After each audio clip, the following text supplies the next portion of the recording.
ਫਰੈਜ਼ਨੋ studios ਤੋਂ ਮੈਂ ਰਾਜਕਨਵੀਰ Singh ਸੈਨੋਜ਼ੇ studios ਤੋਂ ਜੁੜ ਚੁੱਕੇ ਨੇ ਹਰਜੋਤ ਸਿੰਘ ਖਾਲਸਾ ਜੀ। ਸਵਾਗਤ ਹੈ, ਸਤਿ ਸ਼੍ਰੀ ਅਕਾਲ। ਸਤਿ ਸ਼੍ਰੀ ਅਕਾਲ, ਧੰਨਵਾਦ ਜੀ ਆਇਆਂ ਨੂੰ। ਪੰਜਾਬੀ ਰੇਡੀਓ ਯੂਐਸਏ ਦੇ ਜਿੰਨੇ ਵੀ ਸਰੋਤੇ ਸਾਡੇ ਸਾਰੇ ਹੀ AM ਸਟੇਸ਼ਨ, FM ਸਟੇਸ਼ਨ, ਘਰਾਂ ਦੇ ਵਿੱਚ ਰੇਡੀਓ ਸੈਟਸ ਦੇ ਰਾਹੀਂ, ਟੈਲੀਫੋਨ ਦੇ ਰਾਹੀਂ, ਫੇਸਬੁੱਕ, ਯੂਟਿਊਬ 'ਤੇ ਸਾਡੇ ਜਿਹੜਾ ਨਵਾਂ ਸਟੇਸ਼ਨ ਆ ਸੈਨੋਜ਼ੇ ਦਾ 98.5 FM HD ਚੈਨਲ 3 'ਤੇ ਸੁਣ ਰਹੇ ਹੋ। ਸਾਰਿਆਂ ਨੂੰ ਜੀ ਆਇਆਂ ਨੂੰ ਅਤੇ ਬਹੁਤ ਹੀ ਪਿਆਰ ਅਤੇ ਸਤਿਕਾਰ ਭਰੀ ਸਤਿ ਸ਼੍ਰੀ ਅਕਾਲ। ਸਰੋਤਿਓ, ਅਕਤੂਬਰ ਦੀ 20 ਤਰੀਕ ਆ, ਦਿਨ ਬੁੱਧਵਾਰ ਆ, ਅਤੇ ਤੁਹਾਡੇ ਲਈ ਸ਼ਾਮ ਦਾ ਅਪਡੇਟ ਅਮਰੀਕਾ ਪ੍ਰੋਗਰਾਮ ਲੈ ਕੇ ਹਾਜ਼ਰ ਹੋਏ ਹਾਂ। ਪ੍ਰੋਗਰਾਮ ਸ਼ੁਰੂ ਕਰਨ ਤੋਂ ਪਹਿਲਾਂ ਸਾਡੇ ਅੱਜ ਦੇ ਸਪਾਂਸਰਸ ਉਹਨਾਂ ਦਾ ਧੰਨਵਾਦ। ਖਾਲਸਾ ਇੰਸ਼ੋਰੈਂਸ ਏਜੰਸੀ, ਜਿਨ੍ਹਾਂ ਦੇ ਕੋਲੋਂ ਤੁਸੀਂ ਹਰ ਇੱਕ ਤਰੀਕੇ ਦੀ ਇੰਸ਼ੋਰੈਂਸ ਕਰਵਾ ਸਕਦੇ ਹੋ। Cover California, health insurance, life insurance, Medicare, ਇਹ ਸਾਰੀਆਂ ਸੇਵਾਵਾਂ ਦੇ ਲਈ ਕਾਲ ਕਰੋ। Khalsa insurance agency 408 272 2500। Amarjit Singh Fresno, Gurbachan Singh Nagra Sacramento, Avtar Singh Manzil, Gurpal Singh Sohal Clovis, Xander mortgage ਅਤੇ real estate, home loans, commercial loans, agriculture loans ਦੇ ਲਈ call Mohan Cheema 5599052575। Terkiana immigration law firm, call attorney J Terkiana 4159090503। Pritpal Singh Atwal Elk Grove, ਕੋਲੀਆ ਟਰੱਕ ਡਰਾਈਵਿੰਗ ਸਕੂਲ ਫਰੈਜ਼ਨੋ, ਹਾਈਵੇ 99 180 ਦੇ ਕਾਰਨਰ ਤੇ 53 ਫੁੱਟੇ trailer ਤੇ truck ਚਲਾਉਣ ਦੀ ਸਿਖਲਾਈ ਦਿੰਦੇ ਹਨ। ਡਰਾਈਵ ਐਂਡ ਟ੍ਰੇਲਰਸ ਰੈਂਟ ਦੇ ਲਈ ਉਪਲਬਧ ਹਨ।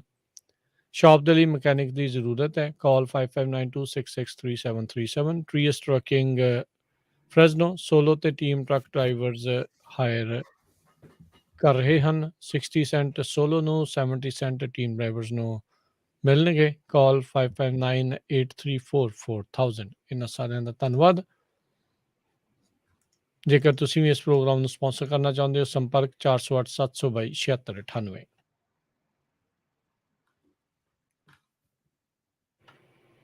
ਜੀ, ਅੱਜ ਦੀਆਂ ਖਬਰਾਂ ਵੱਲ ਆਈਏ ਤੇ ਜਿਹੜਾ ਕਹਿੰਦੇ ਭਈ ਹਿਊਮਨ ਰਿਮੇਨਸ, ਜਿੱਦਾਂ ਬੋਡੀ ਦੇ ਆਪਾਂ ਪਾਰਟਸ ਕਹਿ ਸਕਦੇ ਹਾਂ, ਉਹ ਕਹਿੰਦੇ ਹੋ ਸਕਦੇ ਜਿਹੜੇ ਬ੍ਰਾਇਨ ਲਾਂਡਰੀ ਜਿਹੜਾ ਗੁਆਚਿਆ ਸੀ, ਉਹਦੀ ਸਬੰਧ ਦੇ ਵਿੱਚ FBI ਨੇ ਇਹ ਕਿਹਾ ਆ ਵੀ ਉਹ ਲੱਭੇ ਹੈਗੇ ਆ ਇੱਕ ਫਲੋਰੀਡਾ ਦੇ ਪਾਰਕ ਦੇ ਵਿੱਚ। ਇੱਕ ਕਿਉਂਕਿ FBI ਉਹਦੀ ਜਿਹੜੀ ਆ ਕਾਫੀ ਦਿਨਾਂ ਦੇ ਉੱਤੋਂ ਇਨਵੈਸਟੀਗੇਸ਼ਨ ਕਰ ਰਹੀ ਸੀ।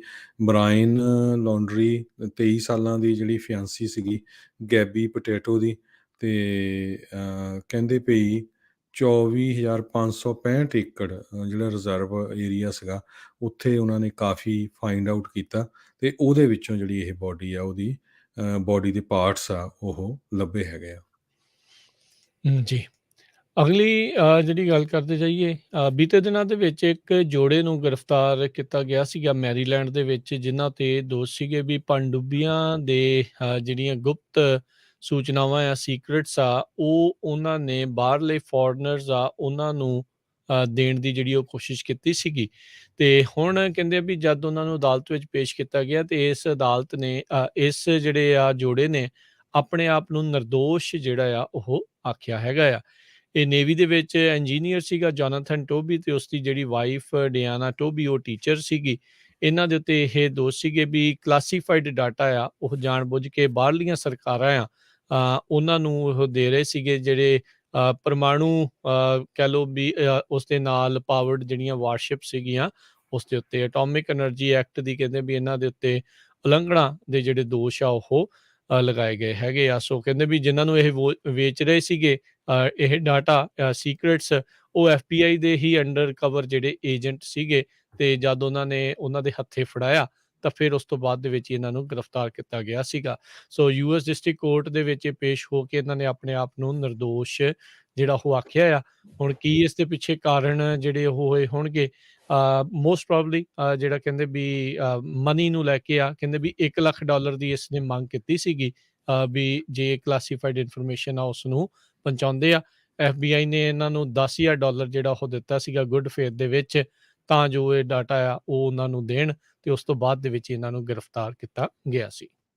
ਜੀ, ਜਿਹੜੇ ਇੱਕ ਡੈਮੋਕ੍ਰੇਟ ਹੈਗੇ ਆ ਮੈਂਡਿੰਜਸ, ਉਹਨਾਂ ਨੇ ਇਹ ਕਿਹਾ ਆ ਵੀ ਆਪਾਂ ਪਲਾਨ ਸੀ ਜਿਹੜੀ ਆ ਤਿਆਰ ਕਰ ਰਹੇ ਹੈਗੇ ਆ, ਮਿਲੀਅਨਸ ਆਫ ਇਲੀਗਲ ਇਮੀਗ੍ਰੈਂਟ ਜਿਹੜੇ ਆ ਉਹਨਾਂ ਦੇ ਲਈ ਇੱਕ ਰੀਕੌਂਸੀਲੇਸ਼ਨ ਜਿਹੜਾ ਬਿੱਲ ਆ ਉਹ ਤਿਆਰ ਕੀਤਾ ਜਾਊਗਾ। ਸੈਨੇਟਰ ਬੌਬ ਮਨਿੰਡਸ ਜਿਹੜੇ ਆ ਡੈਮੋਕ੍ਰੇਟ ਆ ਨਿਊ ਜਰਸੀ ਤੋਂ, ਕਿਉਂਕਿ ਪਿਛਲੇ ਲੰਮੇ ਸਮੇਂ ਤੋਂ ਵੱਖ-ਵੱਖ ਪਾਰਟੀਆਂ ਜਿਹੜੀਆਂ ਕੁਛ ਨਾ ਕੁਛ ਕੋਸ਼ਿਸ਼ ਤਾਂ ਕਰ ਰਹੀਆਂ ਆ ਵੀ ਜਿਹੜੇ ਇਲੀਗਲ ਇਮੀਗ੍ਰੈਂਟਸ ਆ ਉਹਨਾਂ ਨੂੰ ਕਿਸ ਤਰ੍ਹਾਂ ਪੱਕਾ ਕੀਤਾ ਜਾਵੇ, ਪਰ ਫਾਈਨਲ ਕਿਸੇ ਤੇ ਨਹੀਂ ਹੁੰਦਾ। ਹੁਣ ਇੱਕ ਹੋਰ ਟਰਾਈ ਜਿਹੜੀ ਆ ਕਾਂਗਰਸਮੈਨ ਸੈਨੇਟਰ ਬੌਬ ਜਿਹੜੇ ਕਿ ਨਿਊ ਜਰਸੀ ਤੋਂ ਆ, ਉਹਨਾਂ ਵੱਲੋਂ ਕੀਤੀ ਜਾ ਰਹੀ ਆ। ਕਹਿੰਦੇ ਭਈ 8 ਮਿਲੀਅਨ ਜਿਹੜੇ ਲੋਕ ਆ, 11 ਮਿਲੀਅਨ 'ਚੋਂ ਅਨਡਾਕੂਮੈਂਟਡ ਇਮੀਗ੍ਰੈਂਟਸ, ਉਹ ਕੁਛ ਨਾ ਕੁਛ ਜਿਹੜੀ ਰਿਕੁਆਇਰਮੈਂਟ ਉਹ ਪੂਰੀ ਕਰਦੇ ਹੋਣੇ ਚਾਹੀਦੇ ਆ। ਪਰ ਹਜੇ ਕੁਛ ਨਹੀਂ ਫਾਈਨਲ ਨਹੀਂ ਇਹਦੇ 'ਤੇ ਹੋਇਆ, ਪਰ ਕਾਫੀ ਜਿਹੜਾ ਜ਼ੋਰ ਆ ਸੈਨੇਟ 'ਚ ਵੀ ਕਾਂਗਰਸ 'ਚ ਵੀ ਲੱਗ ਰਿਹਾ ਹੈਗਾ, ਅਤੇ ਪ੍ਰੈਜ਼ੀਡੈਂਟ ਬਾਈਡਨ ਉਹਨਾਂ 'ਤੇ ਕਾਫੀ ਪ੍ਰੈਸ਼ਰ ਆ, ਕਿਉਂਕਿ ਉਹਨਾਂ ਨੇ ਕਿਹਾ ਸੀ ਵੀ ਆਪਾਂ ਕਾਫੀ ਪਾਲਿਸੀਜ਼ ਜਿਹੜੀਆਂ ਆ ਪ੍ਰਾਇਰ ਐਡਮਿਨਿਸਟ੍ਰੇਸ਼ਨ ਦੀਆਂ, ਜਿਹੜੇ ਪਹਿਲੇ ਵਾਲਿਆਂ ਦੀਆਂ, ਉਹ ਚੇਂਜ ਕਰਨੀਆਂ ਆ। ਜੀ। ਅਗਲੀ ਗੱਲ ਕਰਦੇ ਜਾਈਏ, ਯੂਕੇ ਦੇ ਵਿੱਚ ਜਿਹੜੇ ਹੈਲਥ ਦੇ ਮੁਲਾਜ਼ਮ ਆ ਜਾਂ ਅਧਿਕਾਰੀ ਆ, ਉਹਨਾਂ ਨੇ ਮੰਗ ਕੀਤੀ ਸੀ ਵੀ ਮੁੜ ਦੁਬਾਰਾ ਉੱਥੇ ਰਿਸਟ੍ਰਿਕਸ਼ਨਸ ਆ ਉਹ ਲਿਆਂਦੀਆਂ ਜਾਣ, ਕਿਉਂਕਿ ਇੱਕ ਨਵਾਂ ਵੇਰੀਐਂਟ ਜਿਹੜਾ ਮਿਊਟੇਸ਼ਨ ਹੋ ਕੇ ਕੋਵਿਡ-19 ਦਾ ਉਹ ਇਸ ਟਾਈਮ ਫੈਲ ਰਿਹਾ ਆ। ਸੋ ਇਹ ਨਵਾਂ ਜਿਹੜਾ ਹੁਣ ਡੈਲਟਾ ਵੇਰੀਐਂਟ ਦਾ ਡਿਸੈਂਡੈਂਟ ਦੱਸਿਆ ਜਾਂਦਾ ਆ, AY.4.2, ਉਸ ਨੇ ਕਹਿੰਦੇ ਵੀ ਹੁਣ ਉੱਥੇ ਧੜਥੱਲੀ ਜਿਹੜੀ ਇਸ ਟਾਈਮ ਮਚਾਈ ਆ। ਇਹ ਜਿਹੜਾ ਉੱਥੋਂ ਦੇ ਜਿਹੜੇ ਹੈਲਥ ਦੇ ਨਾਲ ਜੁੜੇ ਹੋਏ ਲੋਕ ਆ ਉਹ ਕਹਿ ਰਹੇ ਆ। 27 ਸਤੰਬਰ ਨੂੰ ਕਹਿੰਦੇ ਵੀ ਜਿਹੜੇ ਵੀਕ ਦੇ ਵਿੱਚ ਨੋਟ ਕੀਤਾ ਗਿਆ ਸੀ 6% ਜਿਹੜੇ ਨਵੇਂ ਕੇਸ ਜਿਹੜੇ ਆ ਰਹੇ ਸੀਗੇ, ਉਹ ਇਸ ਦੇ ਵਿੱਚੋਂ ਇਹੀ ਜਿਹੜੇ ਉਹ ਸੀਗੇ। ਸੋ ਕਹਿੰਦੇ ਅਜੇ ਹਾਲ ਦੀ ਘੜੀ ਤਾਂ ਲੋ ਫ੍ਰੀਕੁਐਂਸੀ ਦੇ ਉੱਤੇ ਹੈਗੇ ਆ, ਪਰ ਜਿੰਨੀ ਤੇਜ਼ੀ ਦੇ ਨਾਲ ਯੂਕੇ ਦੇ ਵਿੱਚ ਇਹ ਫੈਲਣਾ ਸ਼ੁਰੂ ਹੋਇਆ ਆ, ਇਹ ਗਾਂਹ ਵੀ ਜਿਹੜਾ ਉਹ ਜ਼ਿਆਦਾ ਫੈਲ ਸਕਦਾ ਹੈਗਾ ਆ। ਸੋ ਇਹ ਕਹਿੰਦੇ ਵੀ ਇਹਦੀ ਟਰਾਂਸਮਿਸਿਬਿਲਿਟੀ ਇੱਕ ਥਾਂ ਤੋਂ ਦੂਜੀ ਥਾਂ ਦੇ ਉੱਤੇ ਜਾਣੀ ਫੈਲਣ ਦੀ ਜਿਹੜੀ ਇਹਦੀ ਸਪੀਡ ਕਹਿ ਲਓ ਜਾਂ ਉਹਦੀ ਪ੍ਰੋਬੇਬਿਲਿਟੀ ਆ, ਉਹ 10% ਜਿਹੜੀ ਉਹ ਵੱਧ ਦੱਸੀ ਜਾਂਦੀ ਆ। ਅਗਲੀ ਖਬਰ ਲੇਖ ਤਾਹੋ ਤੋਂ ਆ ਰਹੀ ਹੈ, ਜਿੱਥੇ ਕਿ ਉੱਥੇ ਦੇ ਜਿਹੜੇ ਆਫੀਸ਼ੀਅਲਸ ਆ ਉਹਨਾਂ ਨੇ ਇੱਕ ਹਾਊਸਿੰਗ ਐਮਰਜੈਂਸੀ ਡਿਕਲੇਅਰ ਕੀਤੀ ਆ। ਜਿਹੜੇ ਲੋਕਾਂ ਦੇ ਸੈਕੰਡ ਹੋਮ ਉੱਥੇ ਹੈਗੇ ਆ, ਬਹੁਤ ਸਾਰੇ ਲੋਕਾਂ ਨੇ ਕਰੋਨਾ ਵਾਇਰਸ ਦੇ ਦੌਰਾਨ ਪ੍ਰੋਪਰਟੀਆਂ ਉੱਥੇ ਖਰੀਦ ਲਈਆਂ ਵੀ ਅਸੀਂ ਘਰੋਂ ਵੀ ਕੰਮ ਕਰ ਸਕਦੇ ਹਾਂ। ਸੋ ਉੱਥੇ ਦੇ ਜਿਹੜੇ ਆਫੀਸ਼ੀਅਲਸ ਆ ਉਹਨਾਂ ਨੇ ਸੈਕੰਡ ਹੋਮ ਓਨਰਸ ਨੂੰ ਕਿਹਾ ਆ ਵੀ ਜੇ ਤੁਸੀਂ ਰੈਂਟ ਕਰਨਾ ਆ, ਲੌਂਗ ਟਰਮ ਜਿਹੜੇ ਟੈਨੈਂਟ ਆ ਉਹਨਾਂ ਨੂੰ ਰੈਂਟ ਕਰੋ, ਨਾ ਕਿ ਕਿਸੇ ਨੂੰ ਹਫ਼ਤੇ 'ਚ 1 ਦਿਨ ਜਾਂ ਮਹੀਨੇ 'ਚ 2 ਦਿਨ ਜਾਂ 4 ਦਿਨ, ਕਿਉਂਕਿ ਹਾਊਸਿੰਗ ਦੀ ਸ਼ਾਰਟੇਜ ਬਹੁਤ ਜ਼ਿਆਦਾ ਆ। ਰੈਂਟ ਹਾਈ ਹੋ ਗਿਆ ਅਤੇ ਲੋਕਾਂ ਨੂੰ ਜਿਹੜੇ ਰੈਂਟ 'ਤੇ ਰਹਿੰਦੇ ਆ ਹਾਊਸ ਨਹੀਂ ਮਿਲਦੇ, ਅਤੇ ਉਹਨਾਂ ਨੇ ਜਿਹੜੇ ਲੋਕਲ ਲੋਕ ਆ ਉਹਨਾਂ ਨੇ ਆਲਰੇਡੀ ਉੱਥੋਂ ਜਿਹੜਾ ਮੂਵ ਹੋਣਾ ਸ਼ੁਰੂ ਕਰ ਦਿੱਤਾ ਹੈਗਾ ਆ। ਜੀ। ਗਵਰਨਰ ਗੈਵਿਨ ਨਿਊਸਮ ਉਹਨਾਂ ਨੇ ਅੱਜ ਇੱਕ ਨਵਾਂ ਐਗਜ਼ੀਕਿਊਟਿਵ ਆਰਡਰ ਸਾਈਨ ਕੀਤਾ ਆ, ਸਪਲਾਈ ਚੇਨ ਦੀ ਕੰਜੈਸ਼ਨ ਆ ਉਸ ਨੂੰ ਜਿਹੜਾ ਉਹ ਦੇਖਦੇ ਹੋਏ। ਕਹਿੰਦੇ ਵੀ ਸ਼ਿਪਿੰਗ ਪੋਰਟਸ ਦੇ ਉੱਤੇ ਹਾਲਾਤ ਸਭ ਨੂੰ ਹੀ ਪਤਾ ਵੀ ਇਸ ਟਾਈਮ ਮਾੜੇ ਹੈਗੇ ਆ, ਅਤੇ ਜੇ ਉੱਥੋਂ ਤੁਰਦੇ ਨੇ ਤਾਂ ਗਾਂਹ ਕਹਿੰਦੇ ਵੇਅਰ ਹਾਊਸਾਂ ਦੇ ਵਿੱਚ ਥਾਂ ਵੀ ਬਹੁਤੀ ਨਹੀਂ ਬਚ ਰਹੀ ਉਹ ਤੋਂ ਅੱਗੇ ਜਿਹੜਾ ਉਹ ਪਹੁੰਚਾਉਣ ਦੇ ਲਈ। ਇਸ ਐਗਜ਼ੀਕਿਊਟਿਵ ਆਰਡਰ ਦੇ ਤਹਿਤ ਜਿਹੜੇ ਸਟੇਟ ਓਨਡ ਪ੍ਰਾਪਰਟੀਜ਼ ਹੈਗੀਆਂ ਜਾਂ ਹੋਰ ਅਜਿਹੀਆਂ ਥਾਵਾਂ ਨੇ ਜਿਹੜੇ ਕਿ ਸ਼ਾਰਟ ਟਰਮ ਸਟੋਰੇਜ ਦੇ ਲਈ ਵਰਤੀਆਂ ਜਾ ਸਕਦੀਆਂ, ਜਿੱਦਾਂ ਹੀ ਸ਼ਿਪਸ ਤੋਂ ਕੰਟੇਨਰ ਲਾਏ ਜਾ ਰਹੇ ਆ, ਕਹਿੰਦੇ ਵੀ ਉਹਨਾਂ ਨੂੰ ਆਇਡੈਂਟੀਫਾਈ ਕਰਨ ਦੇ ਲਈ ਆਖਿਆ ਤੇ ਉਹਨਾਂ ਨੂੰ ਵਰਤਣ ਦੇ ਲਈ ਆਖਿਆ ਗਿਆ, ਤਾਂ ਜੋ ਜਿਹੜੀ ਕੰਜੈਸ਼ਨ ਇਸ ਟਾਈਮ ਬਣੀ ਆ ਸਪਲਾਈ ਚੇਨ ਦੇ ਵਿੱਚ, ਵੀ ਕੰਟੇਨਰ ਲੈ ਤਾਂ ਜਾਂਦੇ ਆ ਪਰ ਉਸ ਤੋਂ ਬਾਅਦ ਦੇ ਵਿੱਚ ਅੱਗੇ ਲੈ ਕੇ ਜਾਣਾ ਔਖਾ ਹੋਇਆ ਆ। ਉੱਥੇ ਰੱਖਣ ਦੀ ਜਿਹੜੀ, ਕਿਉਂਕਿ ਇਸ ਟਾਈਮ ਪੋਰਟਸ ਦੇ ਉੱਤੇ ਮੁਸ਼ਕਿਲ ਆ, ਕਿਉਂਕਿ ਪੂਰੀ ਤਰ੍ਹਾਂ ਜਿਹੜੇ ਉਹ ਭਰੇ ਪਏ ਨੇ। ਸੋ ਇਦਾਂ ਕਰਨ ਦੇ ਨਾਲ ਮੇ ਵੀ ਸਪਲਾਈ ਚੇਨ ਦੀ ਜਿਹੜੀ ਕੰਜੈਸ਼ਨ ਆ ਉਹ ਥੋੜੀ ਜਿਹੜੀ ਦੂਰ ਹੋਵੇ, ਪਰ ਇਸ ਟਾਈਮ ਪੂਰੇ ਹੀ ਦੁਨੀਆ ਭਰ ਦੇ ਵਿੱਚ ਬਹੁਤ ਵੱਡੀ ਜਿਹੜੀ ਆ ਉਹ ਵੱਡੀ ਸਮੱਸਿਆ ਇਸ ਟਾਈਮ ਦੇਖੀ ਜਾ ਰਹੀ ਆ। ਲਾਸ ਐਂਜਲਸ ਦੇ ਬੰਦਰਗਾਹ ਦੇ ਉੱਤੇ 2 ਲੱਖ ਕੰਟੇਨਰ ਇਸ ਟਾਈਮ ਕਹਿੰਦੇ ਟਰੈਪ ਹੋਏ ਜਿਹੜੇ ਉਹ ਦੇਖੇ ਜਾ ਰਹੇ ਆ।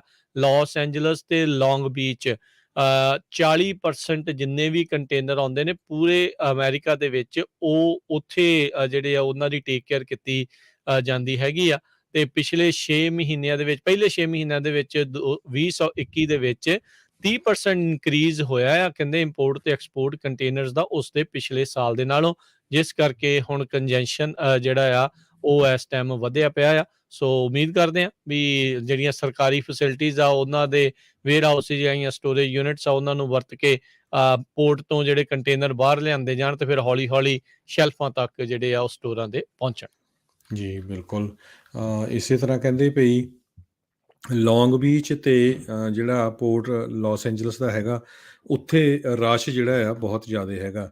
ਨੇਬਰਹੁੱਡ ਪੋਰਟ ਲਾਗੇ-ਲਾਗੇ ਹੀ ਹੈਗੇ ਆ, ਲਾਰਜੈਸਟ ਆ USA ਦੇ ਵਿੱਚ। ਤੇ ਕਹਿੰਦੇ ਭਈ ਲਾਸ ਐਂਜਲਸ ਦੇ ਵਿੱਚ ਸਭ ਤੋਂ ਜ਼ਿਆਦਾ ਜਿਹੜੇ ਸ਼ਿਪ ਆ ਕੰਟੇਨਰਸ ਵਾਲੇ ਉੱਥੇ ਹੈਗੇ ਆ ਹਜੇ ਤੱਕ। ਸਾਨੂੰ ਸਾਰਿਆਂ ਨੂੰ ਪਤਾ ਆ ਵੀ ਬਹੁਤ ਸਾਰਾ ਜਿਹੜਾ ਸਮਾਨ ਏਸ਼ੀਆ ਤੋਂ ਆਉਂਦਾ, ਖਾਸ ਕਰਕੇ ਕੱਪੜੇ, ਸ਼ੂ, ਫਰਨੀਚਰ, ਖਿਡੌਣੇ ਬੱਚਿਆਂ ਦੇ, ਲਗਭਗ ਕਹਿੰਦੇ ਹਰ ਇੱਕ ਚੀਜ਼ ਜਿਹੜੀ ਹਾਊਸ ਹੋਲਡ ਗੁੱਡਸ ਜਿਹੜੀ ਹੈਗੀ ਆ, ਕਿਚਨ ਵੇਅਰ 'ਚ ਲੈ ਲਓ, ਕਲੀਨਿੰਗ ਸਪਲਾਈ ਲੈ ਲਓ, ਫੂਡ 'ਚ ਲੈ ਲਓ, ਤੇ 20 ਫੁੱਟ ਤੇ 40 ਫੁੱਟ ਦੇ ਕੰਟੇਨਰ ਜਿਹੜੇ ਆ ਸਟੀਲ ਦੇ, ਉਹਨਾਂ ਦੇ ਵਿੱਚ ਆਉਂਦਾ ਆ। ਪਰ ਇਹ ਸਾਰੇ ਜਿਹੜੇ ਕੰਟੇਨਰ ਆ, ਬਹੁਤ ਵੱਡੀ ਗਿਣਤੀ ਦੇ ਉੱਤੇ ਉੱਥੇ ਜਿਹੜੇ ਫਸੇ ਹੋਏ ਹੈਗੇ ਆ। LA ਪੋਰਟ ਦੇ ਵਿੱਚ ਕਹਿੰਦੇ ਭਈ 25-37 ਦੇ ਕਰੀਬ ਆ, ਤੇ ਸਦਰਨ ਕੈਲੀਫੋਰਨੀਆ 'ਚ ਟੋਟਲ 62 ਦੇ ਕਰੀਬ ਜਿਹੜੇ ਵੱਡੇ ਸ਼ਿਪ ਜਿਹੜੇ ਕੰਟੇਨਰ ਆ, ਸ਼ਿਪਸ ਜਿਹੜੇ ਆ ਉਹ ਫਸੇ ਹੋਏ ਆ। ਸੋ ਇਸੇ ਕਰਕੇ ਜਿਹੜੀ ਚੀਜ਼ਾਂ ਦਾ ਸਮਾਨ ਵੀ ਹਾਈ ਬਹੁਤ ਜ਼ਿਆਦਾ ਜਿਹੜੀ ਉਹਨਾਂ ਦੀ ਪ੍ਰਾਈਸ ਹੋਈ ਉਹ ਆ। ਸੋ ਅੱਜ ਸਵੇਰੇ ਵੀ ਆਪਾਂ ਖਬਰ ਸਾਂਝੀ ਕੀਤੀ ਸੀ ਵੀ ਨੈਸ਼ਨਲ ਗਾਰਡਸ ਵੀ ਵਾਈਟ ਹਾਊਸ ਕਹਿੰਦਾ ਆਪਾਂ ਤਿਆਰ ਰੱਖਾਂਗੇ, ਵੀ ਜ਼ਰੂਰੀ ਨਹੀਂ ਆਪਾਂ ਵਰਤਾਂਗੇ, ਪਰ ਜੇ ਇੱਦਾਂ ਦਾ ਹੁੰਦਾ ਆ ਤੇ ਆਪਾਂ ਤਿਆਰ ਆ, ਕਿਉਂਕਿ ਸਾਰਿਆਂ ਨੂੰ ਪਤਾ ਹੀ ਆ ਵੀ ਹੁਣ ਥੈਂਕਸਗਿਵਿੰਗ ਤੇ ਕ੍ਰਿਸਮਸ ਆਉਣ ਵਾਲੀ ਆ, ਤੇ ਲੋਕ ਸਭ ਤੋਂ ਵੱਧ ਸ਼ਾਪਿੰਗ ਜਿਹੜੀ ਆ ਉਹ ਇਹਨਾਂ ਹੀ ਦਿਨਾਂ ਦੇ ਵਿੱਚ ਕਰਦੇ ਆ। ਜੀ। ਅਗਲੀ ਗੱਲ ਕਰਦੇ ਜਾਈਏ, US ਦੀ ਜਿਹੜੀ FDA food and drug administration ਆ, ਉਹਨਾਂ ਨੇ ਜਿਹੜਾ COVID-19 ਦੇ ਵੈਕਸੀਨਸ ਦੇ ਜਿਹੜੇ ਬੂਸਟਰ ਡੋਜ਼ਿਸ ਆ, ਉਹਨਾਂ ਨੂੰ ਹਰੀ ਝੰਡੀ ਦਿੱਤੀ ਆ, ਜਿਹੜੇ ਮੋਡਰਨਾ ਤੇ ਜੌਨਸਨ ਐਂਡ ਜੌਨਸਨ ਦੇ ਹੈਗੇ ਆ, ਉਹਨਾਂ ਦੇ ਲਈ। ਕਹਿੰਦੇ ਵੀ ਇਹ ਜਿਹੜੀਆਂ ਤਿੰਨੇ ਆਥੋਰਾਈਜ਼ਡ ਵੈਕਸੀਨਸ ਪਹਿਲਾਂ ਵੀ ਹੈਗੀਆਂ ਸੀ, ਜੌਨਸਨ ਐਂਡ ਜੌਨਸਨ ਵਾਲੀਆਂ ਵੀ, ਉਹ ਮਿਕਸ ਐਂਡ ਮੈਚ ਕਹਿੰਦੇ ਆ ਵੀ ਯੂਜ਼ ਕਰ ਸਕਦੇ ਨੇ। ਜਿਨ੍ਹਾਂ ਨੇ ਵੀ ਜੌਨਸਨ ਐਂਡ ਜੌਨਸਨ ਦੀ ਜਿਹੜੀ ਆ ਉਹ ਲਗਵਾਈ ਸੀ, ਮਿਕਸ ਐਂਡ ਮੈਚ ਅਪਰੋਚ ਜਿਹੜੀ ਉਹ ਕਰ ਸਕਦੇ ਆ। ਕਹਿੰਦੇ ਵੀ ਇੱਦਾਂ ਕਰਨ ਦੇ ਨਾਲ ਜਿਹੜੇ ਲੋਕ ਇੰਤਜ਼ਾਰ ਕਰ ਰਹੇ ਆ ਬੂਸਟਰ ਸ਼ਾਟਸ ਦਾ, ਉਹ ਹੁਣ ਲਗਵਾ ਸਕਦੇ ਨੇ, ਜਿਹੜਾ ਵੀ ਬੂਸਟਰ ਸ਼ਾਟ ਜਿਹੜਾ ਆ ਉਹ ਅਵੇਲੇਬਲ ਹੋਊਗਾ। ਨਾਲ ਹੀ ਉਹਨਾਂ ਨੇ ਜਿਹੜੇ ਜੌਨਸਨ ਐਂਡ ਜੌਨਸਨ ਵੈਕਸੀਨ ਦੇ ਬੂਸਟਰ ਡੋਜ਼ਿਸ ਆ, ਉਹਨਾਂ ਨੂੰ ਵੀ ਆਥੋਰਾਈਜ਼ ਕੀਤਾ ਆ, ਜਿਨ੍ਹਾਂ ਦੀ ਉਮਰ 18 ਜਾਂ ਉਸ ਤੋਂ ਉੱਤੇ ਹੈਗੀ ਆ, ਤੇ 2 ਮਹੀਨੇ ਉਹਨਾਂ ਨੂੰ ਘੱਟੋ ਘੱਟ ਹੋ ਗਏ ਹੋਣ ਵੈਕਸੀਨ ਜਿਹੜੇ ਆ ਉਹ ਲਗਵਾਇਆ ਨੂੰ। ਸੋ ਇਹ ਕਹਿੰਦੇ ਵੀ ਇਸ ਟਾਈਮ 3 ਹੀ ਜਿਹੜੀਆਂ ਆਥੋਰਾਈਜ਼ਡ ਹੈਗੀਆਂ ਨੇ FDA ਦੇ ਦੁਆਰਾ, ਇਹ ਵੈਕਸੀਨਸ ਫਾਈਜ਼ਰ ਦੀ, ਮੋਡਰਨਾ ਦੀ ਤੇ ਜੌਨਸਨ ਐਂਡ ਜੌਨਸਨ ਦੀ। ਉੱਦਾਂ WHO ਦੇ ਵਿੱਚ ਕੁਛ ਹੋਰ ਵੀ ਐਸਟਰਾਜ਼ੈਨੇਕਾ, ਸੀਰਮ ਜਿਹੜਾ ਹੈਗਾ ਆ ਇੰਸਟੀਚਿਊਟ ਆਫ ਇੰਡੀਆ ਵਾਲੀ, ਤੇ 1-2 ਜਿਹੜੀਆਂ ਹੋਰ ਉੱਥੇ ਵੀ ਉਹਨਾਂ ਨੇ ਓਕੇ ਜਿਹੜੀਆਂ ਉਹ ਕੀਤੀਆਂ ਹੈਗੀਆਂ। ਚਲੋ ਹੁਣ ਇਹ ਆ ਵੀ FDA ਦੇ ਦੁਆਰਾ ਮੋਡਰਨਾ ਤੇ ਜੌਨਸਨ ਐਂਡ ਜੌਨਸਨ ਵੈਕਸੀਨਸ ਆ, ਉਹਨਾਂ ਨੂੰ ਮਿਕਸ ਐਂਡ ਮੈਚ ਕਰਨ ਦੇ ਲਈ ਅਲਾਓ ਕਰ ਦਿੱਤਾ ਹੈ। ਤੀਜੀ ਵਾਰੀ ਫਿਰ ਜਿਹੜੇ ਸੈਨੇਟ ਡੈਮੋਕ੍ਰੇਟਸ ਆ, ਉਹਨਾਂ ਨੇ ਅੱਜ ਜਿਹੜਾ ਆ ਵੋਟਿੰਗ ਨੂੰ ਲੈ ਕੇ ਜਿਹੜਾ ਆ ਇਲੈਕਸ਼ਨ ਬਿੱਲ ਜਿਹੜਾ ਆ ਉਸ ਨੂੰ ਲਿਆਂਦਾ ਆ, ਪਰ ਤੀਜੀ ਵਾਰੀ ਵੀ ਜਿਹੜਾ ਆ ਉਹ ਫੇਲ ਹੋ ਗਿਆ, ਕਿਉਂਕਿ ਰਿਪਬਲਿਕਨਸ ਨੇ ਉਹਨਾਂ ਨੂੰ ਬਲੌਕ ਕਰ ਦਿੱਤਾ ਹੈਗਾ। ਸੈਨੇਟਰ ਅੰਗਸ ਕਿੰਗ ਜਿਹੜੇ ਮੇਨ ਤੋਂ ਇੰਡੀਪੈਂਡੈਂਟ ਹੈਗੇ ਆ, ਕੌਕਸ ਕਰਦੇ ਹੈਗੇ ਡੈਮੋਕ੍ਰੇਟਸ ਦੀ, ਉਹਨਾਂ ਨੇ ਇਹ ਕਿਹਾ ਵੀ ਇਹ ਜਿਹੜੀ ਆ ਸਾਨੂੰ ਫਿਲਬਸਟਰ ਰੂਲ ਜਿਹੜੇ ਆ ਉਹਨਾਂ ਦੇ ਵਿੱਚ ਚੇਂਜ ਕਰਨੀ ਚਾਹੀਦੀ ਹੈਗੀ ਆ, ਨਹੀਂ ਤਾਂ ਅਸੀਂ ਕੋਈ ਵੀ ਜਿਹੜਾ ਰੂਲ ਆ ਉਸ ਨੂੰ ਪਾਸ ਨਹੀਂ ਕਰ ਸਕਦੇ। ਜੀ, ਬਿੱਲ ਪਾਸ ਕਰਨੇ ਇਹਨਾਂ ਦੇ ਲਈ ਨਾਮੁਮਕਿਨ ਹੋਇਆ ਸੈਨੇਟ ਦੇ ਵਿੱਚ। ਸੈਨੇਟ ਦੇ ਵਿੱਚ 60 ਸੈਨੇਟਰਸ ਦੀ ਮੈਜੋਰਟੀ ਜਿਹੜੀ ਉਹ ਚਾਹੀਦੀ ਹੁੰਦੀ ਆ, ਜੇ ਬਗੈਰ ਕਿਸੇ ਵਿਘਨ ਤੋਂ ਪਾਸ ਕਰਵਾਉਣਾ ਚਾਹੁੰਦੇ ਆ। ਤੇ ਜੇ ਕੋਈ ਫਿਲਬਸਟਰ ਵਿਰੋਧੀ ਪਾਰਟੀ ਵਾਲਾ ਉਸ ਨੂੰ ਇਨਵੋਕ ਕਰ ਦਿੰਦਾ ਤੇ ਫਿਰ ਉਸ ਦਾ ਪਾਸ ਹੋਣਾ ਬੇਸਿਕਲੀ ਨਾਮੁਮਕਿਨ ਜਿਹੜਾ ਉਹ ਬਣ ਜਾਂਦਾ ਆ। ਸੋ ਉਸੇ ਹੀ ਤਰਜ਼ ਦੇ ਉੱਤੇ ਇਹ ਵੀ ਬਿੱਲ ਤੀਜੀ ਵਾਰੀ ਜਿਹੜਾ ਆ ਉਹ ਰਹਿ ਗਿਆ ਸੀਗਾ। ਅੱਜ ਚਰਚਾ ਕਹਿੰਦੇ ਆ ਵੀ ਚੱਲ ਪਈ, ਜੋ ਮੈਂਸ਼ਨ ਹੋਣਾ ਦੀ ਵੀ ਕਹਿੰਦੇ ਵੀ ਉਹ ਪਾਰਟੀ ਜਿਹੜੀ ਉਹ ਸਵਿਚ ਕਰਨ ਜਾ ਰਹੇ ਹੈਗੇ ਆ। ਇਸ ਰਿਊਮਰਸ ਦੇ ਉੱਤੇ ਜਿਹੜੇ ਜੋ ਮੈਂਸ਼ਨ ਨੇ ਖੁਦ ਕਿਹਾ ਵੀ ਇਹ ਟੋਟਲੀ ਬੁੱਲ, ਐਸ ਵਰਡ ਜਿਹੜਾ ਉਹਨਾਂ ਨੇ ਉਹ ਵਰਤਿਆ। ਕਹਿੰਦੇ ਵੀ ਇਹ ਟੋਟਲੀ ਗਲਤ ਗੱਲ ਹੈਗੀ ਆ, ਇਹ ਸੈਂਟਰਿਸਟ ਹੈਗੇ ਨੇ ਡੈਮੋਕ੍ਰੇਟ ਪਾਰਟੀ ਦੇ ਵੱਲੋਂ, ਤੇ ਇਸ ਟਾਈਮ ਡੈਮੋਕ੍ਰੇਟ ਪਾਰਟੀ ਦੇ ਜਾਂ ਬਾਈਡਨ ਹੋਣਾ ਦੇ ਜਿਹੜੇ ਏਜੰਡੇ ਆ, ਉਹਨਾਂ ਦੇ ਲਈ ਜਿਹੜਾ ਇੱਕ ਮੁੱਖ ਅੜਿੱਕੇ ਦੇ ਵਜੋਂ ਜਿਹੜੇ ਉਹ ਦੇਖੇ ਜਾ ਰਹੇ ਹੈਗੇ ਆ। ਸੋ ਆਲਰੇਡੀ $3.5 ਟ੍ਰਿਲੀਅਨ ਦਾ ਰੀਕਨਸੀਲੀਏਸ਼ਨ ਪੈਕੇਜ ਆ, ਉਸ ਨੂੰ ਘਟਾ ਕੇ ਹੁਣ 1.25 ਤੋਂ ਲੈ ਕੇ $1.9 ਟ੍ਰਿਲੀਅਨ ਦਾ ਜਿਹੜਾ ਉਹ ਕਰ ਦਿੱਤਾ ਆ, ਤੇ ਇਸ ਨੂੰ ਪਾਸ ਕਰਾਉਣ ਦੀਆਂ ਹੁਣ ਨਵੀਆਂ ਕੋਸ਼ਿਸ਼ਾਂ ਜਿਹੜੀਆਂ ਪ੍ਰੈਜ਼ੀਡੈਂਟ ਬਾਈਡਨ ਦੇ ਦੁਆਰਾ ਜਿਹੜੀਆਂ ਉਹ ਕੀਤੀਆਂ ਜਾ ਰਹੀਆਂ ਆ। ਕੱਲ ਇਹਨਾਂ ਸੈਂਟਰਿਸਟ ਤੇ ਜਿਹੜੇ ਪ੍ਰੋਗਰੈਸਿਵ ਕਾਕਸ ਦੇ ਮੈਂਬਰਸ ਹੈਗੇ ਡੈਮੋਕ੍ਰੇਟ ਪਾਰਟੀ ਦੇ, ਉਹਨਾਂ ਦੇ ਨਾਲ ਵੀ ਜਿਹੜੀ ਉਹ ਗੱਲਬਾਤ ਆ ਉਹ ਹੋਈ ਸੀਗੀ। ਜੀ, ਸੋ ਕੁਛ ਅ, ਕੁ ਜੀ, ਆਪਾਂ ਲੋਕਲ ਖਬਰਾਂ ਸਾਂਝੀਆਂ ਕਰਦੇ ਜਾਈਏ। ਫਰਿਜ਼ਨੋ ਤੋਂ ਖਬਰ ਆ ਰਹੀ ਆ। ਫਰਿਜ਼ਨੋ ਏਰੀਏ ਦੇ ਜਿਹੜੇ ਸਾਡੇ ਸਰੋਤੇ ਖਾਸ ਕਰਕੇ ਕਹਿੰਦੇ ਵੀ ਇੱਕ ਬਹੁਤ ਵੱਡਾ ਸਟੋਰਮ ਉਹ ਆ ਰਿਹਾ। ਕਹਿੰਦੇ ਵੀ ਪਿਛਲੇ 2 ਸਾਲਾਂ ਦੇ ਵਿੱਚ ਸਭ ਤੋਂ ਸਟ੍ਰੋਂਗੈਸਟ ਸਟੋਰਮ ਹੋਊਗਾ। ਇਹਦੇ ਨਾਲ 10,000 ਫੁੱਟ ਤੋਂ ਉਚਾਈ ਵਾਲੀਆਂ ਜਿਹੜੀਆਂ ਸਿਆਰਾ ਨਵਾਡਾ ਜਿਹੜੀਆਂ ਪਹਾੜੀਆਂ ਆ, ਉਹਨਾਂ ਦੇ ਵਿੱਚ ਸਨੋ ਵੀ ਪਊਗੀ ਤੇ ਮੀਂਹ ਜਿਹੜਾ ਆ 2 ਤੋਂ ਲੈ ਕੇ 3 ਇੰਚ ਤੱਕ ਪੈ ਸਕਦਾ ਆ। ਜਿਹਦੇ ਨਾਲ ਫਲੱਡਿੰਗ ਵੀ ਹੋ ਸਕਦੀ ਆ, ਮੱਡ ਸਲਾਈਡ ਵੀ ਹੋ ਸਕਦੇ ਆ। ਆਪਾਂ ਨੂੰ ਪਤਾ ਹੀ ਆ ਵੀ ਜਿਹੜਾ ਕ੍ਰੀਕ ਫਾਇਰ ਦੇ ਨਾਲ ਕਈ ਸਾਰਾ ਜਿਹੜਾ ਏਰੀਆ ਸੀ, ਉੱਥੇ ਜਿਹੜੇ ਦਰੱਖਤ ਆ ਉਹ ਸੜ ਕੇ ਸੁਆਹ ਹੋ ਗਏ। ਸੋ ਉੱਥੋਂ ਕਹਿੰਦੇ ਵੀ ਮੱਡ ਸਲਾਈਡ ਤੇ ਰੌਕ ਜਿਹੜੇ ਪੱਥਰ ਆ ਉਹ ਫਲੋ ਕਰ ਸਕਦੇ ਆ। ਸੋ ਫਰਿਜ਼ਨੋ ਕਾਉਂਟੀ ਜਿਹੜਾ ਆਫਿਸ ਆਫ ਐਮਰਜੈਂਸੀ ਆ, ਉਹਨਾਂ ਨੇ ਕਹਿੰਦੇ ਵੀ ਪੂਰੀ ਤਿਆਰੀ ਕੀਤੀ ਹੋਈ ਹੈਗੀ ਆ।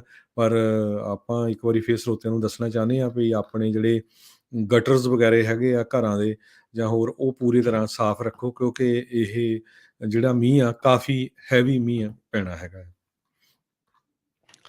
5 ਨਾਰਦਰਨ ਕੈਲੀਫੋਰਨੀਆ ਦੀਆਂ ਕਾਉਂਟੀਜ਼ ਆ, ਉਹਨਾਂ ਨੇ PG&E ਨੂੰ ਲਾਸੂਟ ਉਹਨਾਂ ਦੇ ਖਿਲਾਫ ਫਾਈਲ ਕੀਤਾ, ਸੂ ਕਰ ਦਿੱਤਾ ਡਿਕਸੀ ਫਾਇਰ ਦੇ ਕਰਕੇ ਜਿਹੜਾ ਡੈਮੇਜ ਹੋਇਆ ਆ, ਨੁਕਸਾਨ ਹੋਇਆ ਤੇ ਜਿਹੜੀਆਂ ਸੱਟਾਂ ਇੰਜਰੀਜ਼ ਜਿਹੜੀਆਂ ਲੱਗੀਆਂ ਆ ਉਸ ਦੇ ਵਿੱਚ। ਬਿਊਟ, ਪਲੂਮਸ, ਲੈਸਨ, ਸ਼ਾਸ਼ਤਾ ਤੇ ਟੇਹਾਮਾ ਕਾਉਂਟੀਜ਼ ਇਹਨਾਂ ਨੇ ਮਿਲ ਕੇ ਜਿਹੜਾ ਆ ਇਹ PG&E ਦੇ ਖਿਲਾਫ ਲਾਸੂਟ ਸੈਨ ਫਰਾਂਸਿਸਕੋ ਦੀ ਸੁਪੀਰੀਅਰ ਕੋਰਟ ਦੇ ਵਿੱਚ ਫਾਈਲ ਕਰ ਦਿੱਤਾ ਹੈਗਾ ਆ। ਨਾਰਥ ਬੇ ਫਾਇਰ, ਕਨਕੇਡ ਫਾਇਰ ਤੇ ਜ਼ੌਗ ਫਾਇਰ, ਇਹ ਜਿਹੜੀਆਂ ਫਾਇਰਸ ਆ ਉਹ ਇਸ ਦੇ ਅੰਡਰ ਜਿਹੜੀਆਂ ਉਹ ਆਉਂਦੀਆਂ ਹੈਗੀਆਂ ਆ। ਸੋ ਡਿਕਸੀ ਫਾਇਰ ਵੀ ਇਸ ਦੇ ਅੰਡਰ ਜਿਹੜੀ ਉਹ ਆਉਂਦੀ ਹੈ, ਜਿਹੜੀ ਕੈਲੀਫੋਰਨੀਆ ਦੇ ਇਤਿਹਾਸ ਦੇ ਵਿੱਚ ਦੂਜੀ ਸਭ ਤੋਂ ਵੱਡੀ ਜਿਹੜੀ ਉਹ ਫਾਇਰ ਜਿਹੜੀ ਉਹ ਰਹੀ ਆ ਕੈਲ ਫਾਇਰ ਦੇ ਆંકੜਿਆਂ ਦੇ ਮੁਤਾਬਕ। ਉੱਦਾਂ ਜੇ ਉਸ ਦੇ ਉੱਤੇ ਅਪਡੇਟ ਕਰਦੇ ਜਾਈਏ ਤਾਂ 95% ਕਹਿੰਦੇ ਆ ਵੀ ਹੁਣ ਉਸ ਦੇ ਉੱਤੇ ਕਾਬੂ ਆ ਚੁੱਕਾ ਹੈਗਾ ਆ। ਅਜੇ ਵੀ 1218 ਲੋਕ ਜਿਹੜੇ ਆ ਉਹ ਇਸ ਨੂੰ ਬੁਝਾਉਣ ਦੇ ਵਿੱਚ ਲੱਗੇ ਹੋਏ ਹੈਗੇ ਆ। ਸੋ 200 ਤੋਂ ਵੱਧ ਹੋਮ ਓਨਰਸ, ਰੈਂਟਰਸ, ਬਿਜ਼ਨਸ ਓਨਰਸ, ਉਹਨਾਂ ਨੇ ਵੀ ਇਹ ਅਨਾਊਂਸ ਕੀਤਾ ਸੀਗਾ ਵੀ ਡਿਕਸੀ ਫਾਇਰ ਦੇ ਹੋਏ ਨੁਕਸਾਨ ਦੇ ਕਰਕੇ ਉਹ ਵੀ PG&E ਨੂੰ ਲਾਸੂਟ ਜਿਹੜਾ ਆ ਉਸ ਦੇ ਖਿਲਾਫ ਫਾਈਲ ਕਰਨ ਜਾ ਰਹੇ ਆ। PG&E ਨੇ ਇਹ ਐਡਮਿਟ ਕੀਤਾ ਸੀਗਾ ਵੀ ਡਿਕਸੀ ਫਾਇਰ ਲੱਗਣ ਦਾ ਕਾਰਨ ਉਹਨਾਂ ਦੇ ਇੱਕ ਉਪਕਰਨ ਹੈਗਾ ਆ, ਉਸ ਦੀ ਜਿਹੜੀ ਆ ਫਾਲਟੀਨੈਸ ਜਾਂ ਉਸ ਦੇ ਵਿੱਚ ਜੋ ਵੀ ਪ੍ਰੋਬਲਮ ਦਿੱਕਤ ਆਈ ਆ ਉਸ ਕਰਕੇ ਹੀ ਪਿਆ ਸੀ। Already millions billions of dollar ਦੇ ਜੁਰਮਾਨੇ PG&E ਨੂੰ ਉਹ ਪੈ ਚੁੱਕੇ ਨੇ ਇਸ ਤੋਂ ਪਹਿਲਾਂ ਹੋਈਆਂ ਕਈ ਹੋਰ ਫਾਇਰਸ ਦੇ ਵਿੱਚ। ਅਗਲੀ ਖਬਰ ਫਰਿਜ਼ਨੋ ਤੋਂ ਹੀ ਆ ਰਹੀ ਆ। ਕਹਿੰਦੇ ਭਈ ਘਰਾਂ ਦੀਆਂ ਪ੍ਰਾਈਸਿਸ ਫਰਿਜ਼ਨੋ ਤੇ USA ਦੇ ਵਿੱਚ ਬਹੁਤ ਵਧੀਆ ਆ। ਜ਼ੀਲੋ ਜਿਹੜਾ ਕੰਪਨੀ ਆ, ਉਹਨਾਂ ਨੇ ਇਹ ਕਿਹਾ ਵੀ 13.6% ਸਤੰਬਰ 2021 ਤੋਂ ਲੈ ਕੇ ਸਤੰਬਰ 2022 ਤੱਕ ਪ੍ਰਾਈਸਿਸ ਜਿਹੜੀਆਂ ਇਨਕਰੀਜ਼ ਹੋਈਆਂ ਤੇ ਸਤੰਬਰ 2020 ਤੋਂ ਲੈ ਕੇ ਸਤੰਬਰ 2021 ਤਾਈਂ 19.5% ਪ੍ਰਾਈਸਿਸ ਇਨਕਰੀਜ਼ ਹੋਈਆਂ। ਕੰਪਨੀ ਨੇ ਇਹ ਵੀ ਕਿਹਾ ਵੀ 6.04 ਮਿਲੀਅਨ ਜਿਹੜੇ ਐਗਜ਼ਿਸਟਿੰਗ ਘਰ ਆ ਉਹ 2021 ਦੇ ਵਿੱਚ ਵਿਕੇ ਆ, ਜਿਹੜੇ ਕਿ 7% ਜ਼ਿਆਦੇ ਆ ਸਨ 2020 ਨਾਲੋਂ। ਫਰਿਜ਼ਨੋ ਦੇ ਵਿੱਚ ਮੀਡੀਅਨ ਹੋਮ ਪ੍ਰਾਈਸ 3,80,000 ਆ ਇੱਕ ਘਰ ਦੀ ਤੇ 16.9% ਫਰਿਜ਼ਨੋ ਕਾਉਂਟੀ 'ਚ ਪ੍ਰਾਈਸ ਵਧੀ ਆ 17% ਦੇ ਕਰੀਬ ਪਿਛਲੇ ਸਾਲ ਨਾਲੋਂ। ਸਿਰਫ ਜਿਹੜੀਆਂ ਦੋ ਹੋਰ ਕਾਉਂਟੀਜ਼ ਵੈਲੀ ਦੀਆਂ ਹੈਗੀਆਂ ਮਰਸਡ ਤੇ ਸਟੈਨਿਸਲਸ, ਉੱਥੇ ਵੀ ਪ੍ਰਾਈਸ ਵਧੀ ਆ। ਪਰ ਦੂਸਰੇ ਪਾਸੇ ਜਿਹੜਾ ਰੈਂਟ ਆ ਉਸ ਨੇ ਵੀ ਜਿਹੜਾ ਬਹੁਤ ਲੋਕਾਂ ਨੂੰ ਵਕਤ ਪਾਇਆ ਆ। ਫਰਿਜ਼ਨੋ ਦੇ ਵਿੱਚ ਇੱਕ ਸਾਲ ਦੇ ਵਿੱਚ ਪਿਛਲੇ 12 ਮਹੀਨਿਆਂ 'ਚ 23.1% ਰੈਂਟ ਜਿਹੜਾ ਇਨਕਰੀਜ਼ ਹੋਇਆ ਹੈਗਾ ਆ। ਐਵਰੇਜ ਸਟੇਟ ਆਫ ਕੈਲੀਫੋਰਨੀਆ 'ਚ 11.6% ਇਨਕਰੀਜ਼ ਹੋਇਆ, ਪੂਰੇ USA 'ਚ 15.1% ਤੇ ਫਰਿਜ਼ਨੋ 'ਚ 23.1% ਤੇ ਇੱਕ ਬੈਡਰੂਮ ਅਪਾਰਟਮੈਂਟ ਦਾ ਰੈਂਟ ਹੁਣ ਉੱਥੇ $1,150 ਐਵਰੇਜ ਦੱਸਿਆ ਜਾ ਰਿਹਾ ਹੈ। ਜੀ। ਸੈਨ ਫਰਾਂਸਿਸਕੋ ਪੁਲਿਸ ਨੇ ਅੱਜ ਦੱਸਿਆ ਵੀ ਇੱਕ ਸਾਂਝੇ ਇਨਵੈਸਟੀਗੇਸ਼ਨ ਦੇ ਵਿੱਚ ਫੈਡਰਲ ਅਥਾਰਟੀਜ਼ ਦੇ ਨਾਲ ਮਿਲ ਕੇ ਉਹਨਾਂ ਨੇ ਕਾਫੀ ਵੱਡੀ ਖੇਪ ਜਿਹੜੀ ਡਰੱਗਸ ਦੀ, ਕੈਸ਼ ਦੀ ਤੇ ਅਸਲੇ ਦੀ ਜਿਹੜੀ ਉਹ ਲੱਭੀ ਆ ਤੇ ਇਸ ਦੇ ਵਿੱਚ ਉਹਨਾਂ ਨੇ 18 ਜਿਹੜੇ ਕਥਿਤ ਤੌਰ ਦੇ ਉੱਤੇ ਡਰੱਗ ਡੀਲਰਸ ਆ ਉਹਨਾਂ ਨੂੰ ਹਿਰਾਸਤ ਦੇ ਵਿੱਚ ਲਿਆ ਹੈਗਾ ਆ। ਕਹਿੰਦੇ ਵੀ ਜੇ ਦੇਖਿਆ ਜਾਵੇ ਇਹਨਾਂ ਨੇ ਇੰਨੀ ਕੁ ਫੈਂਟਨਿਲ ਫੜੀ ਆ ਵੀ ਜੇ ਥਿਓਰੈਟੀਕਲੀ ਦੇਖਿਆ ਜਾਵੇ ਤਾਂ ਇਹ 2.5 ਮਿਲੀਅਨ ਤੋਂ ਵੱਧ ਲੋਕਾਂ ਨੂੰ ਮਾਰ ਸਕਦੀ ਹੈਗੀ ਆ। 17 ਪਾਊਂਡ ਇਲੀਗਲ ਨਾਰਕੋਟਿਕਸ ਜਿਹੜੀ ਉਹ ਉਸ ਦੇ ਵਿੱਚ ਫੜੀ ਗਈ ਹੈਗੀ ਆ। 12.5 pound fentanyl, 1.5 pound math, 1.5 pound cocaine ਤੇ 1.25 ਪਾਉਂਡ ਹੈਰੋਇਨ ਤੇ 22 ਗ੍ਰਾਮ ਆਕਸੀਕੋਡਨ ਜਿਹੜੀ ਉਹ ਫੜੀ। ਹੁਣ ਤੁਸੀਂ ਦੇਖੋ ਹਰਜੋਤ ਸਿੰਘ ਜੀ, 12.5 ਪਾਉਂਡ ਫੈਂਟਨਲ ਫੜੇ ਜਾਣ ਦੇ ਨਾਲ ਜੇ ਉਹ ਉਸ ਦੇ ਉੱਤੇ ਜੇ ਓਵਰਡੋਜ਼ ਹੋ ਜਾਂਦੇ ਆ ਤੇ 2 ਮਿਲੀਅਨ ਲੋਕ ਮਰ ਸਕਦੇ ਆ। ਤੁਸੀਂ ਹਿਸਾਬ ਲਾ ਲਓ ਵੀ ਬਣੀ ਕੀ ਜਾਂਦਾ ਹੈਗਾ ਆ। ਉਤੋਂ ਇੱਕ ਵੱਡੀ ਪ੍ਰੋਬਲਮ ਇਹ ਵੀ ਆ ਰਹੀ ਆ, ਫੈਂਟਨਲ ਇੱਕ ਨਸ਼ਾ ਤਾਂ ਤੌਰ ਦੇ ਉੱਤੇ ਤਾਂ ਇਸ ਨੇ ਨੁਕਸਾਨ ਕੋਹਰਾਮ ਜਿਹੜਾ ਉਹ ਮਚਾਇਆ ਹੀ ਮਚਾਇਆ ਹੋਇਆ ਆ। ਉੱਤੋਂ ਕਹਿੰਦੇ ਵੀ ਇਸ ਦੀਆਂ ਨਕਲੀ ਗੋਲੀਆਂ ਵੀ ਜਿਹੜੀਆਂ ਉਹ ਆ ਰਹੀਆਂ, ਜਿਸ ਦੇ ਨਾਲ ਓਵਰਡੋਜ਼ ਹੋਣਾ ਉਹ ਆਮ ਜਿਹਾ ਜਿਹੜੀ ਗੱਲ ਆ ਉਹ ਬਣੀ ਜਾਂਦੀ ਹੈ। ਲੋਕਾਂ ਦੀ ਮੌਤ ਹੋਰ ਵੀ ਜ਼ਿਆਦਾ ਹੋ ਰਹੀ ਹੈਗੀ ਆ। ਸੋ ਇੱਕ ਬਹੁਤ ਵੱਡੀ ਜਿਹੜੀ ਐਪੀਡੈਮਿਕ ਦੇ ਵਿੱਚੋਂ ਅਮਰੀਕਾ ਇਸ ਟਾਈਮ ਲੰਘ ਰਿਹਾ ਆ। ਚਾਹੇ ਉਹ ਨਸ਼ੀਲੀਆਂ ਜਿਹੜੀਆਂ ਦਵਾਈਆਂ ਆ ਉਸ ਨੂੰ ਲੈ ਕੇ ਹੋਵੇ, ਜਾਂ ਇਹ ਅਜਿਹੇ ਜਿਹੜੇ ਸਿੰਥੈਟਿਕ ਡਰੱਗਸ ਜਾਂ ਇਹ ਗੋਲੀਆਂ ਆ, ਉਸ ਦਾ ਕਹਿਰ ਇਸ ਟਾਈਮ ਅਮਰੀਕਾ ਦੇ ਸਾਰੇ ਸੂਬਿਆਂ ਦੇ ਵਿੱਚ ਦੇਖਣ ਨੂੰ ਮਿਲ ਰਿਹਾ ਆ। ਜੀ। ਅਗਲੀ ਖਬਰ ਸੈਕਰਾਮੈਂਟੋ ਤੋਂ ਆ ਰਹੀ ਆ। ਸੈਕਰਾਮੈਂਟੋ ਦਾ ਜ਼ੂ ਜਿਹੜਾ ਹੈਗਾ ਆ, ਉਹਦੇ ਵਿੱਚ ਕਹਿੰਦੇ ਡਾਇਨਾਸੌਰ ਆ ਰਹੇ ਆ। ਸੋ ਡਾਇਨਾਸੌਰ ਐਕਚੁਅਲ ਡਾਇਨਾਸੌਰ ਨਹੀਂ, ਉਹਨਾਂ ਦੇ ਰੈਪਲਿਕਾ ਜਿਹੜੇ ਆ ਉਹ ਆ ਰਹੇ ਆ। ਸੋ ਜ਼ਰੂਰ ਆਪਣੇ ਬੱਚਿਆਂ ਨੂੰ ਇਸ ਜ਼ੂ ਦੇ ਵਿੱਚ ਜਿਹੜਾ ਆ ਡਾਇਨਾਸੌਰਸ ਕਿੱਦਾਂ ਦੇ ਸੀ ਉਹ ਦਿਖਾਲਣ ਜਾਇਓ। ਕਹਿੰਦੇ ਭਈ ਜ਼ੂ ਦੇ ਮੁਤਾਬਕ ਕੰਪਨੀ ਜਿਹੜੀ ਹੈਗੀ ਆ ਸਟੀਵਨ ਸਪੀਲਬਰਗ, ਜਿਸ ਨੇ ਓਰੀਜਨਲ ਜੁਰਾਸਿਕ ਪਾਰਕ ਫਿਲਮ ਬਣਾਈ ਸੀ, ਉਹ ਤੋਂ ਜਿਹੜੀ ਹੈਲਪ ਲਈ ਹੈਗੀ ਆ ਇਹਨਾਂ ਡਾਇਨਾਸੌਰਸ ਨੂੰ ਇੱਕ ਜ਼ੂ ਦੇ ਵਿੱਚ ਰੱਖਣ ਦੇ ਲਈ। ਜੀ, ਜੀ। ਸਮਾਂ ਆਪਣੇ ਇਹਦੇ ਪ੍ਰੋਗਰਾਮ ਦਾ ਸਮਾਪਤੀ ਵੱਲ ਨੂੰ। ਜਾਪਾਨ ਦੇ ਵਿੱਚ ਇੱਕ ਜਿਹੜਾ ਵੋਲਕੈਨੋ ਹੈਗਾ ਆ, ਉਹ ਕਹਿੰਦੇ ਇਰਪਟ ਹੋਇਆ ਆ। ਜਵਾਲਾਮੁਖੀ ਜਿਹੜਾ ਉਹ ਫਟਿਆ ਹੈਗਾ ਆ। ਸੈਵਰਲ ਕਈ ਜਿਹੜੇ ਮੀਲ ਆ ਉੱਤੇ ਤੱਕ ਜਿਹੜੀ ਸਵਾਹ ਆ ਉਹ ਫੈਲੀ ਆ, ਜਿਸ ਕਰਕੇ ਜਿਹੜੇ ਉੱਥੇ ਦੇ ਅਧਿਕਾਰੀ ਆ ਉਹ ਉੱਥੋਂ ਨਜ਼ਦੀਕ ਰਹਿ ਰਹੇ ਲੋਕਾਂ ਨੂੰ ਚੇਤਾਵਨੀ ਦੇ ਰਹੇ ਆ ਵੀ ਇਸ ਜਵਾਲਾਮੁਖੀ ਦੇ ਨਜ਼ਦੀਕ ਜਿਹੜਾ ਆ ਉਹ ਨਾ ਜਾਇਆ ਜਾਵੇ। ਸੋ ਭਾਈ ਥੋੜ੍ਹਾ ਬਚ ਕੇ ਇਸ ਚੀਜ਼ ਦੇ ਪ੍ਰਤੀ ਰਹੋ। ਮਾਊਂਟ ਆਸੋ ਕਰਕੇ ਜਿਹੜਾ ਆ ਉਹ ਉੱਥੇ ਫਟਿਆ ਹੈ ਤੇ ਚੇਤਾਵਨੀ ਇਹ ਦਿੱਤੀ ਜਾ ਰਹੀ ਆ, ਇਹ ਦੂਜੀ ਵਾਰੀ ਫੇਰ ਜਿਹੜਾ ਆ ਉਹ ਉੱਥੇ ਫਟ ਸਕਦਾ ਆ। ਜੀ। ਸੋ ਆਪਾਂ ਅੱਜ ਸਟਾਕ ਮਾਰਕੀਟ ਦੀ ਗੱਲ ਕਰੀਏ। ਸਟਾਕ ਮਾਰਕੀਟ ਠੀਕ ਰਹੀ ਆ ਤੇ ਬਿਟਕੋਇਨ ਦੀ ਪ੍ਰਾਈਸ ਵੀ ਕਾਫੀ ਉੱਪਰ ਗਈ ਆ। ਜੀ, ਸੋ ਡਾਓ ਜੋਨਸ ਦੇ ਉੱਤੇ ਜੇ ਨਜ਼ਰ ਮਾਰੀਏ ਤਾਂ ਕੱਲ੍ਹ ਦੇ ਮੁਕਾਬਲੇ 152 ਪੁਆਇੰਟ ਵੱਧ ਕੇ 35,609 ਤੇ ਬੰਦ ਹੋਈ। S&P ਦੇ ਵਿੱਚ ਜਿਹੜੇ 16 ਪੁਆਇੰਟ ਵਧੇ, 4536 ਤੇ ਬੰਦ ਹੋਇਆ। ਨੈਸਡੈਕ ਦੇ ਵਿੱਚ 7 ਪੁਆਇੰਟ ਘਟੇ, 15,121 ਦੇ ਉੱਤੇ ਬੰਦ ਹੋਇਆ। ਸੋਨੇ ਦਾ ਭਾਅ $1782 ਪ੍ਰਤੀ ਆਉਂਸ। ਇਸ ਦੇ ਨਾਲ ਜਿਹੜੇ 10 ਈਅਰ ਯੀਲਡ 1.66% ਰਹੀ। ਬਿਟਕੋਇਨ ਦੀ ਕੀਮਤ 65,685 ਦੇ ਉੱਤੇ ਰਹੀ। ਇੱਕ $1 ਦੀ ਕੀਮਤ ਕੈਨੇਡਾ ਦੇ $1 ਤੇ 23 ਸੈਂਟ ਦੇ ਬਰਾਬਰ ਰਹੀ ਆ। ਇੱਕ $1 ਦੀ ਕੀਮਤ ਇੰਡੀਆ ਦੇ 74 ਰੁਪਏ ਤੇ 81 ਪੈਸੇ ਦੇ ਬਰਾਬਰ ਰਹੀ ਆ। ਇੱਥੇ ਹੀ ਪ੍ਰੋਗਰਾਮ ਦੀ ਸਮਾਪਤੀ ਹੈ। ਮਿਲਦੇ ਹਾਂ ਅਗਲੀ ਵਾਰ ਤੱਕ ਲਈ ਮੇਰੇ ਰਾਜਕੁਮਾਰ ਸਿੰਘ ਵੱਲੋਂ ਤੇ ਹਰਜੋਤ ਸਿੰਘ ਨੂੰ ਤੁਹਾਨੂੰ ਸਾਰਿਆਂ ਨੂੰ ਸਤਿ ਸ਼੍ਰੀ ਅਕਾਲ। ਸੁਣਦੇ ਰਹੋ ਪੰਜਾਬੀ ਰੇਡੀਓ US।